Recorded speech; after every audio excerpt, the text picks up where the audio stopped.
ಈಗ 2.5 ವರ್ಷ ಆದ್ಮೇಲೆ ಅಧಿಕಾರ ಹಸ್ತಾಂತರ ಮಾಡ್ತೀವಿ, ಹಂಚಿಕೆ ಆಗುತ್ತೆ ಅಂತ ಹೇಳಿ ಅವತ್ತು ಮಾತು ಕೊಟ್ಟಿದ್ರಲ್ಲ, ಆ ಮಾತನ್ನ ಉಳಿಸ್ಕೊಳ್ಬೇಕಲ್ವಾ ಅಂತ ಹೇಳಿ ಡಿ.ಕೆ. ಶಿವಕುಮಾರ್ ಅವರ ವಾದ. ಆದ್ರೆ ಕೊಟ್ಟ ಮಾತನ್ನ ಅಲ್ಲಗಳಿತಾ ಇರುವಂತಹ ಸಿದ್ದರಾಮಯ್ಯನವರ ಬಣ. ಈ ರೀತಿ ಯಾವುದೇ ಬೆಳವಣಿಗೆ ಆಗಿಲ್ಲ ಅಂತ ಹೇಳಿ ಸಿದ್ದರಾಮಯ್ಯನವರ ಬಣ ಮತ್ತೊಂದು ಕಡೆ ವಾದಿಸ್ತಾ ಇದೆ. ಕೊಟ್ಟ ಮಾತು ವಿಚಾರಕ್ಕೆ ಸಿಎಂ ಸಿದ್ದರಾಮಯ್ಯ ಅಂತರವನ್ನ ಕಾಯ್ದುಕೊಂಡಿದ್ದಾರೆ. ಅವರಂತೂ ಯಾವುದೇ ರೀತಿಯ ಪ್ರತಿಕ್ರಿಯೆಯನ್ನ ಕೊಡ್ತಾ ಇಲ್ಲ. ನಾನೇ ಇನ್ನೂ 2.5 ವರ್ಷ ಮುಖ್ಯಮಂತ್ರಿಯಾಗಿ ಮುಂದುವರಿತೀನಿ, 2 ಬಜೆಟ್ ಅನ್ನ ಮಂಡಿಸ್ತೀನಿ, ಪೂರ್ಣಾವಧಿಯ ಸಿಎಂ ನಾನೇ ಅಂತ ಹೇಳ್ಕೊಳ್ತಾ ಇದ್ದಾರೆ ವಿನಃ ಕೊಟ್ಟ ಮಾತು ಅಥವಾ ಪ್ರಸ್ತಾಪ ಆಗಿರುವಂತಹ ವಿಚಾರಗಳ ಕುರಿತು ಎಲ್ಲೂ ಕೂಡ ಸಿಎಂ ಸಿದ್ದರಾಮಯ್ಯನವರು ಮಾತನಾಡಿಲ್ಲ. ಅದರ ಒಟ್ಟಿಗೆ ಹೈಕಮಾಂಡ್ ನಿರ್ಧಾರವೇ ಅಂತಿಮ ಅಂತ ಹೇಳ್ತಿದ್ದಾರೆ. ರಾಹುಲ್ ಗಾಂಧಿಯವರನ್ನ ಎಳೆದು ತರ್ತಾ ಇರುವಂತಹ ಸಿದ್ದು ಬಣ ಇದೀಗ ರಾಹುಲ್ ಗಾಂಧಿಯವರ ಮಾತೇ ಅಂತಿಮ ಅಂತ ಹೇಳ್ತಾ ಇದೆ.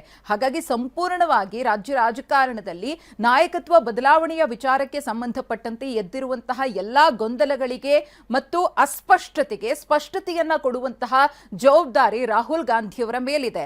ರಾಹುಲ್ ಗಾಂಧಿಯವರು ಇದನ್ನ ಹೇಗೆ ನಿಭಾಯಿಸ್ತಾರೆ, ಈ ಎಲ್ಲಾ ಸಮಸ್ಯೆಗಳಿಗೆ ಹೇಗೆ ಉತ್ತರವನ್ನ ಕಂಡುಕೊಳ್ತಾರೆ, ಎದ್ದಿರುವಂತಹ ಸಮಸ್ಯೆಗಳನ್ನ ಬಗೆಹರಿಸೋದ್ರ ಜೊತೆಗೆ ಆಡಳಿತ ಮುಂದಿನ ದಿನಗಳಲ್ಲಿ ಸುಲಲಿತವಾಗಿ ನಡಿಬೇಕು. ಒಂದು ವೇಳೆ ಡಿ.ಕೆ. ಬಣಕ್ಕೆ ಕೊಟ್ರೆ ಅದು ಬೇರೆ ರೀತಿಯ ಬೆಳವಣಿಗೆಗಳಿಗೆ ಕಾರಣವಾಗುತ್ತೆ. ಇನ್ನು ಗಮನಿಸ್ತಾ ಇದ್ದೀರಿ, ಇದು ಡಿ.ಕೆ. ಶಿವಕುಮಾರ್ ಅವರ ಸದಾಶಿವನಗರದ ನೇರ ದೃಶ್ಯಾವಳಿಗಳು. ನಾಗಾ ಸಾಧುಗಳು ಡಿ.ಕೆ. ಶಿವಕುಮಾರ್ ಅವರಿಗೆ ಆಶೀರ್ವದಿಸ್ತಾ ಇರುವಂತಹ ದೃಶ್ಯಗಳನ್ನು ನಾವು ನಿಮಗೆ ತೋರಿಸ್ತಾ ಇದ್ದೀವಿ. ಒಂದು ಕಡೆ ರಾಜ್ಯ ರಾಜಕಾರಣದಲ್ಲಿ ಆಗ್ತಾ ಇರುವಂತಹ ಬೆಳವಣಿಗೆಗಳು ಕೆಲ ದಿನಗಳಿಂದ ಹೇಗಿದೆ ಅಂದ್ರೆ, ಕಾಂಗ್ರೆಸ್ ಪಾಳೆಯದಲ್ಲಿ ಎಲ್ಲವೂ ಸರಿ ಇಲ್ಲ ಅನ್ನೋದನ್ನ ಜಗಜ್ಜಾಹೀರ್ ಮಾಡಿದೆ. ಆದ್ರೆ ಎಲ್ಲವೂ ಕೂಡ ಸರಿ ಇದೆ ಅಂತ ಹೇಳಿ ಸಿಎಂ ಡಿ.ಕೆ. ಶಿವಕುಮಾರ್ ಅವರು, ಸಿಎಂ ಸಿದ್ದರಾಮಯ್ಯನವರು ಸೇರಿದಂತೆ ಒಂದಷ್ಟು ಮಂದಿ ನಾಯಕರು ಹೇಳ್ಕೊಳ್ತಾ ಇದ್ದಾರೆ. ಆದ್ರೆ ವಿಪಕ್ಷಗಳು ಮಾಡ್ತಾ ಇರುವಂತಹ ಟೀಕೆಯನ್ನು ಕೂಡ ನಾವು ಇಲ್ಲಿ ಬದಿಗಿಡುವಂತಿಲ್ಲ. ಎಲ್ಲೋ ಒಂದು ಕಡೆ ಈ ಆಗ್ತಾ ಇರುವಂತಹ ಬೆಳವಣಿಗೆಗಳಿಗೆ ಮನಸ್ತಾಪ ಇದೆ ಅನ್ನೋದಕ್ಕೆ ಪುಷ್ಟಿ ಕೊಡುವಂತಹ ಕಾರಣಗಳು ಕೂಡ ನಮಗೆ ಪದೇ ಪದೇ ಸಿಗ್ತಾ ಹೋಗ್ತಾ ಇದೆ. ಸದ್ಯಕ್ಕೆ ಇದು ಸಿಎಂ ಡಿ.ಕೆ. ಶಿವಕುಮಾರ್ ಅವರ ಸದಾಶಿವನಗರದ ನಿವಾಸದ ದೃಶ್ಯಗಳನ್ನು ನಾವು ನಿಮಗೆ ತೋರಿಸ್ತಾ ಇದ್ದೀವಿ. ಈಗಾಗಲೇ ಹೇಳಿದಂಗೆ ಡಿ.ಕೆ. ಶಿವಕುಮಾರ್ ಅವರು ಇವತ್ತು ಮಲ್ಲಿಕಾರ್ಜುನ ಖರ್ಗೆ ಅವರನ್ನ ಭೇಟಿಯಾಗಿ ಚರ್ಚೆಯನ್ನು ಮಾಡುವ ಸಾಧ್ಯತೆಯೂ ಕೂಡ ಇದೆ ಅಂತ ಹೇಳಲಾಗ್ತಾ ಇದೆ. ಯಾಕಂದ್ರೆ ಶನಿವಾರವೇ ಸಿಎಂ ಸಿದ್ದರಾಮಯ್ಯನವರು ಭೇಟಿಯಾಗಿ ತಮ್ಮ ಒಂದಷ್ಟು ವಿಚಾರಗಳನ್ನ ತಿಳಿಸಿದ್ರು. ನಾಗಾ ಸಾಧುಗಳ ಆಶೀರ್ವಾದ ಸಿಕ್ಕಿದೆ ಸಿಎಂ ಡಿ.ಕೆ. ಶಿವಕುಮಾರ್ ಅವರಿಗೆ. ದೇವರನ್ನ ತುಂಬಾ ನಂಬ್ತಾರೆ. ಮೊನ್ನೆ ಅಷ್ಟೇ ಒಂದು ಪೂಜೆಯನ್ನ ಕೂಡ ಮನೆಯಲ್ಲಿ ನೆರವೇರಿಸಿದ್ರು ಸಿಎಂ ಡಿ.ಕೆ. ಶಿವಕುಮಾರ್ ಅವರು. ಈ ಹಿಂದೆಯೂ ಕೂಡ ಸಾಕಷ್ಟು ದೇವಸ್ಥಾನಗಳಿಗೆ ಭೇಟಿಯನ್ನ ಕೊಟ್ಟರು. ಪ್ರಯತ್ನ, ಪ್ರಾರ್ಥನೆ ಎರಡೂ ಕೂಡ ಇದ್ದಾಗ ಅಂದುಕೊಂಡದ್ದು ಆಗುತ್ತೆ ಅನ್ನೋದು ಸಿಎಂ ಡಿ.ಕೆ. ಶಿವಕುಮಾರ್ ಅವರ ನಂಬಿಕೆ. ಒಂದು ವೇಳೆ ಯಾವುದೇ ಒಂದು ಪ್ರಾರ್ಥನೆ ಇರಬಹುದು, ಪ್ರಯತ್ನ ಇರಬಹುದು, ಯಾವುದರಲ್ಲಿ ಒಂದಾದ್ರೂ ಕೈ ಹಿಡಿಯುತ್ತೆ ಅನ್ನೋದು ಡಿ.ಕೆ. ಶಿವಕುಮಾರ್ ಅವರ ನಂಬಿಕೆ.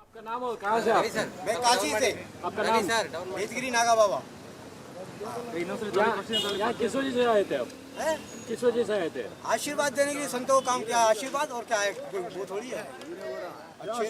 क्या आपको लगेगा वो सीएम बनेंगे? देखो, आशीर्वाद परमात्मा का और संतों का है. हाँ, और क्या है.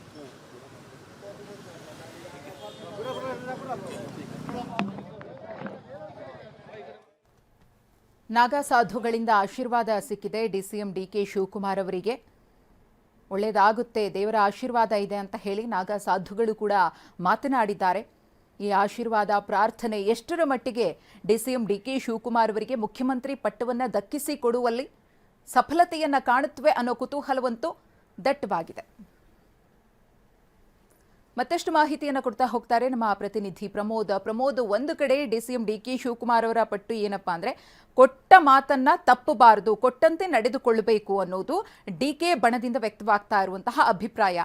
ಆದ್ರೆ ಮಾತೇ ಕೊಟ್ಟಿಲ್ಲ ಅಂತ ಸಿದ್ದರಾಮಯ್ಯನವರ ಬಣ ಮತ್ತೊಂದು ಕಡೆ ತಮ್ಮ ವಾದವನ್ನು ಮಂಡಿಸುತ್ತಿದ್ದಾರೆ. ಅದರ ಜೊತೆಗೆ ಪ್ರಾರ್ಥನೆ, ಪ್ರಯತ್ನಗಳ ಬಗ್ಗೆಯೂ ಕೂಡ ಹಿಂದೆ ಡಿ.ಕೆ. ಶಿವಕುಮಾರ್ ಅವರು ಮಾತನಾಡಿದ್ರು. ಈಗ ಅವರಿಗೆ ನಾಗಾ ಸಾಧುಗಳ ಆಶೀರ್ವಾದವೂ ಕೂಡ ಸಿಕ್ಕಿದೆ. ಇದೆಲ್ಲ ಬೆಳವಣಿಗೆಗಳ ಬಗ್ಗೆ ಮಾತನಾಡೋದಾದ್ರೆ ಪ್ರಮೋದ್.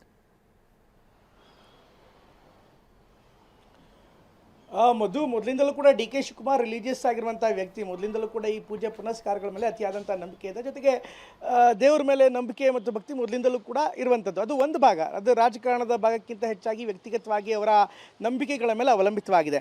ಅದರಿಂದ ಎಷ್ಟು ಫಲ ಸಿಗುತ್ತೆ ಅದೆಲ್ಲಕ್ಕೂ ಕೂಡ ಕಾಲವೇ ಉತ್ತರ ಕೊಡುತ್ತೆ. ಅಟ್ ದ ಸೇಮ್ ಟೈಮ್ ಅದೆಲ್ಲವೂ ಕೂಡ ಒಬ್ಬ ವ್ಯಕ್ತಿಯ ವ್ಯಕ್ತಿಗತ ಜೀವನದ ಒಂದು ಭಾಗ. ಇನ್ನು ಕೊಟ್ಟ ಮಾತಿನ ವಿಚಾರಕ್ಕೆ ಬರೋದಾದರೆ, ಇವತ್ತು ಕಾಂಗ್ರೆಸ್ ಮನೆಯಲ್ಲಿ ಏನೆಲ್ಲ ಬೆಳವಣಿಗೆಗಳಾಗ್ತಾ ಇದೆ, ಕಾಂಗ್ರೆಸ್ ಮನೆಯಲ್ಲಿ ಏನೆಲ್ಲ ಡೆವಲಪ್ಮೆಂಟ್ಗಳಾಗ್ತಾ ಇದೆ, ಶಾಸಕರು ದೆಹಲಿಗೆ ಹೋಗ್ತಾ ಇದ್ದಾರೆ. ಇದೆಲ್ಲದಕ್ಕೂ ಕೂಡ ಮೂಲ ಕಾರಣವಂತ ಹುಡುಕ್ತಾ ಹೋದರೆ ಅದಕ್ಕೆ ಈ ಕೊಟ್ಟ ಮಾತೇ ನೆನಪಾಗತ್ತೆ. ಈಗ ಒಂದು ವೇಳೆ ಅಧಿಕಾರ ಹಸ್ತಾಂತರ ಕೊಟ್ಟ ಮಾತು ಇಲ್ಲದೆ ಈ ಥರ ಏನಾದ್ರು ಆಗಿದ್ರೆ ಅವಾಗ ಏನಾಗ್ತಾ ಇತ್ತು ಅನ್ನುವಂಥದ್ದೇನಾದರೂ ಕೂಡ ನಾವು ಅನಾಲಿಸಿಸ್ ಮಾಡೋದಾದರೆ ಇದು 6 ತಿಂಗಳು ಬಿಟ್ಟೋ 3 ತಿಂಗಳು ಬಿಟ್ಟೋ ಈ ಒಂದು ಘಟನೆಗಳಾಗ್ಬೋದಾಗಿತ್ತು. ಆದರೆ 2.5 ವರ್ಷ ಆಗಿರುವಂಥ ಸಂದರ್ಭದಲ್ಲೇ ಇಂಥ ಒಂದು ಬೆಳವಣಿಗೆಗಳು ಯಾಕೆ ಆಗ್ತಾ ಇದೆ, ಇದನ್ನು ನಾವು ಸ್ವಲ್ಪ ನೋಡಿದಂಥ ಸಂದರ್ಭದಲ್ಲಿ ಪ್ರಮುಖವಾಗಿ ಡಿ ಕೆ ಶಿವಕುಮಾರ್ ಬಣದಿಂದ ಕೇಳಿಬರ್ತಾ ಇರುವಂಥ ಮಾತು ಅಂದರೆ 2.5 ವರ್ಷ ಆದ ತಕ್ಷಣ ಅಧಿಕಾರ ಹಸ್ತಾಂತರದ ಭರವಸೆಯನ್ನು ನಾಯಕರುಗಳ ಮುಂದೆನೇ ನೀಡಿದ್ರು. ಅದಕ್ಕೆ ಡಿ ಕೆ ಸುರೇಶ್ ಅವರೇ ಸಾಕ್ಷಿ ಅನ್ನುವಂಥದ್ದು ಡಿ ಕೆ ಶಿವಕುಮಾರ್ ಬಲವಾಗಿ ಹೇಳ್ತಾ ಇರುವಂಥ ಮಾತು. ಕೇವಲ ವ್ಯಕ್ತಿಗತವಾಗಿ ಅಷ್ಟೇ ಅಲ್ಲ, ಹೊರಗಡೆ ಕೂಡ ಅಂದರೆ ತಮ್ಮ ಆಪ್ತ ಬಳಗದಲ್ಲಿ ಜೊತೆಗೆ ಶಾಸಕರ ಬಳಗದಲ್ಲಿ ಇದೆಲ್ಲವೂ ಕೂಡ ಅವರು ನೇರವಾಗಿ ಡಿಸ್ಕಸ್ ಮಾಡಿದ್ದಾರೆ. ಜೊತೆಗೆ ಈ ವಚನಭ್ರಷ್ಟತೆ ವಿಚಾರವನ್ನು ಕೂಡ ಅವರು ಮುಂದೆ ಇಡ್ತಾ ಇದ್ದಾರೆ. ಈಗಾಗಲೇ ಕೊಟ್ಟ ಮಾತಿನಂತೆ ಉಳಿಸ್ಕೋಬೇಕು, ಹೀಗಾಗಿ ಕೊಟ್ಟ ಮಾತಿದೆ ಅದನ್ನು ಉಳಿಸ್ಕೋಬೇಕು, ಇಲ್ಲಾಂದರೆ ಆ ವಚನಭ್ರಷ್ಟತೆ ಅನ್ನುವಂಥ ಹಣೆಪಟ್ಟಿ ಡಿ ಕೆ ಶಿವಕುಮಾರ್ ನೇರವಾಗಿ ಅವರ ಬೆಂಬಲಿಗರು ಸಿದ್ದರಾಮಯ್ಯನವರ ಬಣಕ್ಕೆ ಅಂಟಿಸುವಂಥ ಸಾಧ್ಯತೆ ಇರುತ್ತೆ. ಇದೇ ಕಾರಣಕ್ಕೋಸ್ಕರ ಇದೇ ವಿಚಾರವನ್ನು ಮುಂದಿಟ್ಟೆ ಅವರು ಮಾತಾಡ್ತಿದ್ದಾರೆ. ಬಟ್ ಈ ಕೊಟ್ಟ ಮಾತು ಅನ್ನುವಂಥದ್ದು ಅಥವಾ ಸಿದ್ದರಾಮಯ್ಯನವರ ಬಣ ಅಥವಾ ಸಿದ್ದರಾಮಯ್ಯನವರು ಇದ್ರ ಬಗ್ಗೆ ಯಾವುದೇ ರೀತಿಯಂಥ ಕ್ಲಾರಿಟಿಗಳನ್ನು ಇದುವರೆಗೂ ಕೂಡ ಕೊಟ್ಟಿಲ್ಲ.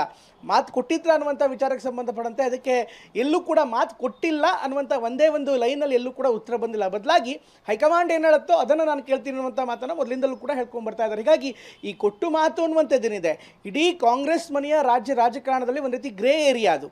ಆ ಒಂದು ಭಾಗದಲ್ಲಿ ಅಂದರೆ ಕೊಟ್ಟ ಮಾತಿನ ವಿಚಾರದಲ್ಲಿ ಎರಡೂ ಬಣಗಳು ತನ್ನದೇ ಆದಂಥ ವಾದವನ್ನು ಸೃಷ್ಟಿ ಮಾಡ್ತಾ ಇದ್ರು ಕೂಡ ಅಥವಾ ಎರಡೂ ಬಣಗಳು ತನ್ನದೇ ವಾದವನ್ನು ಹೇಳ್ತಾ ಇದ್ರು ಕೂಡ ಹೈಕಮಾಂಡ್ ಈ ವಿಚಾರಕ್ಕೆ ಬೆಳಕು ಚೆಲ್ಲಬೇಕು. ಒಂದು ವೇಳೆ ಹೈಕಮಾಂಡ್ ನಾಯಕರ ಮುಂದೆ ಈ ಥರ ಕೊಟ್ಟು ಮಾತಾಗಿದೆ ಅಂದರೆ ಹಾಗಾದರೆ ಆ ಸಂದರ್ಭದಲ್ಲಿ ಯಾರಿದ್ರು, ಈಗ ಖರ್ಗೆ ಅವರು ಇದ್ರು ಅಂತ ಹೇಳಲಾಗುತ್ತೆ, ಸುರ್ಜೇವಾಲಾ ಇದ್ರು ಅಂತ ಹೇಳಲಾಗುತ್ತೆ, ವೇಣುಗೋಪಾಲ್ ಇದ್ರು ಅಂತ ಹೇಳ್ತಾರೆ. ಅವರು ಒಂದು ಸ್ಪಷ್ಟವಾದಂಥ ನಿರ್ಧಾರಕ್ಕೆ ಬರಬೇಕು, ಅವರು ಒಂದು ಸ್ಪಷ್ಟತೆ ಕೊಡಬೇಕು. ಇಲ್ಲವಾದಲ್ಲಿ ಈ ಕೊಟ್ಟ ಮಾತಿನ ವಿಚಾರ, ವಚನಭ್ರಷ್ಟತೆ, ಈ ಆಣೆ ಪ್ರಮಾಣಗಳು ಕೂಡ ಮತ್ತೆ ರಾಜಕಾರಣದಲ್ಲಿ ಮುನ್ನೆಲೆಗೆ ಬರುವಂಥ ಸಾಧ್ಯತೆ ಇರುತ್ತೆ. ಮಧುಶ್ರೀ, ಧನ್ಯವಾದ ಪ್ರಮೋದ್ ತಮ್ಮೆಲ್ಲ ಮಾಹಿತಿಗಾಗಿ.